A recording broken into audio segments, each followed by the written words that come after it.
बिस्मिल्लाहिर्रहमानिर्रहीम। अस्सलाम वालेकुम दोस्तों, आज की वीडियो में हम मिर्ज़ा गुलाम अहमद कादियानी के बारे में बात करेंगे कि किस तरह मिर्ज़ा गुलाम अहमद कादियानी ने झूठी नबूवत का दावा किया और हमारे सादा दिल इंसान किस तरह उसके झूठे प्रोपेगेंडे का शिकार हो गए। मुसलमान होने के नाते हम सब का ईमान है कि हजरत मोहम्मद सल्लल्लाहु अलैहि वसल्लम अल्लाह के आखिरी और सच्चे नबी हैं। अल्लाह ताला ने आप सल्लल्लाहु अलैहि वसल्लम पर नबूवत का दरवाज़ा हमेशा के लिए बंद कर दिया है।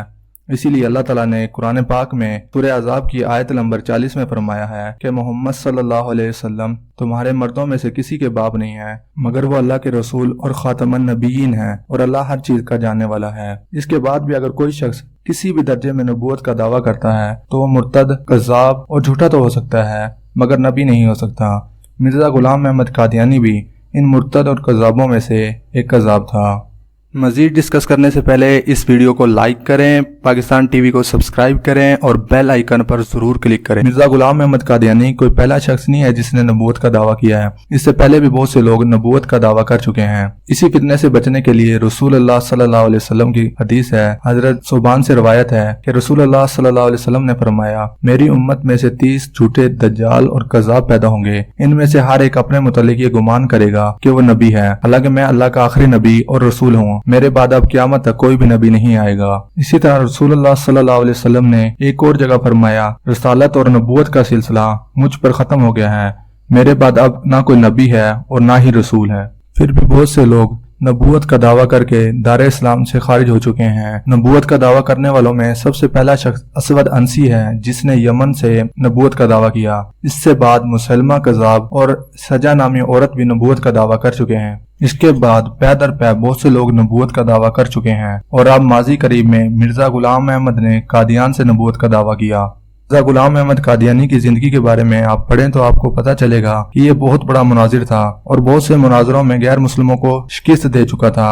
गैर मुस्लिमों को मुनाजरे में शिकस्त देने से यह मुसलमानों का बहुत ज्यादा चहीता और प्यारा था। तो क्या वजह थी किस लिए मिर्ज़ा गुलाम अहमद कादियानी ने आखिर नबूवत का दावा कर दिया? इसके लिए आपको तारीख में जाना पड़ेगा। अंग्रेज जब हिंदुस्तान आया तो उसने 1857 में मुगलिया सल्तनत के आखिरी बादशाह बहादुर शाह जफर को शिकस्त देने के बाद मुगलिया सल्तनत का खात्मा कर दिया और यूं बरसगीर से मुसलमानों की हुकूमत खत्म हो गई और यूं अंग्रेज बरसगीर पर काबिज हो गया। मुसलमानों ने अंग्रेज हुकूमत को तस्लीम नहीं किया और उनके खिलाफ जहाद की तहरीक शुरू कर दी। अंग्रेजों को अब डर था कि कहीं मुसलमान जहाद के जरिए अंग्रेज हुकूमत को खत्म न कर दें, इसलिए उन्होंने मुसलमानों के दिलों से जहाद का जज्बा खत्म करने की कोशिश शुरू कर दी। इसी काम के लिए उन्होंने मिर्ज़ा गुलाम अहमद कादियानी को इस्तेमाल किया। मिर्ज़ा गुलाम अहमद कादियानी चूंकि मुसलमानों का चहीता और प्यारा था, इसलिए अंग्रेजों को लगता था कि मुसलमान मिर्ज़ा गुलाम अहमद कादियानी की बात मान लेंगे। मुसलमानों के दिलों से जहाद का जज्बा खत्म करने के लिए मिर्ज़ा गुलाम अहमद कादियानी ने 1889 में ही अपनी नबूवत की बुनियाद रखना शुरू कर दी, जो इब्तदाई तौर पर कश्फ और इल्हाम पर मबनी थी। इसके बाद 1890 में ये कहना शुरू कर दिया कि मैं मसीह इब्ने मरियम हूँ। अस्तगफिरुल्लाह। मिर्ज़ा गुलाम अहमद कादियानी ने अंबिया किराम की शान में बहुत सी गुस्ताखियाँ की हैं। नबूवत का दावा करते ही मिर्ज़ा गुलाम अहमद कादियानी ने अंग्रेजों के लिए काम करना शुरू कर दिया।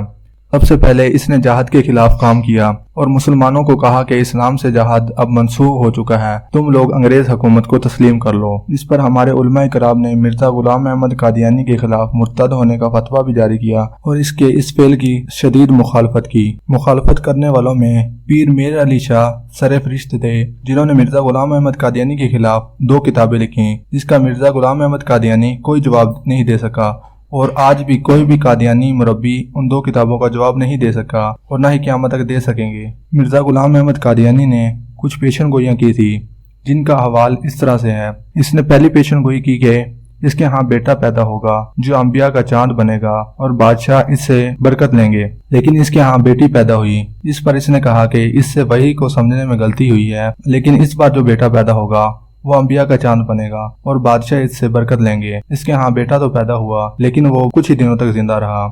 इस तरह बादशाह तो दूर की बात, फकीर भी इससे बरकत ना ले सके। इसके बाद भी इसने बहुत सी पेशन गोइयाँ की। इसने अपनी चचीजाद बहन को खत लिखा कि वो अपनी बेटी की शादी इससे करवा दे। अगर वो ऐसा नहीं करेगी तो वो 3 सालों के अंदर अंदर मर जाएगी। फिर तारीख ने देखा कि वो 3 सालों तो दूर की बात 30 साल से भी ज्यादा जिंदा रही। ये तो कुछ मिर्ज़ा गुलाम अहमद कादियानी की जिंदगी के बारे में था। अब इसकी मौत के बारे में बात करते हैं। मिर्ज़ा गुलाम अहमद कादियानी को अल्लाह ताला ने पाकीज़ा मौत भी नहीं दी। یہ بدبخت انسان واشروم میں مرا۔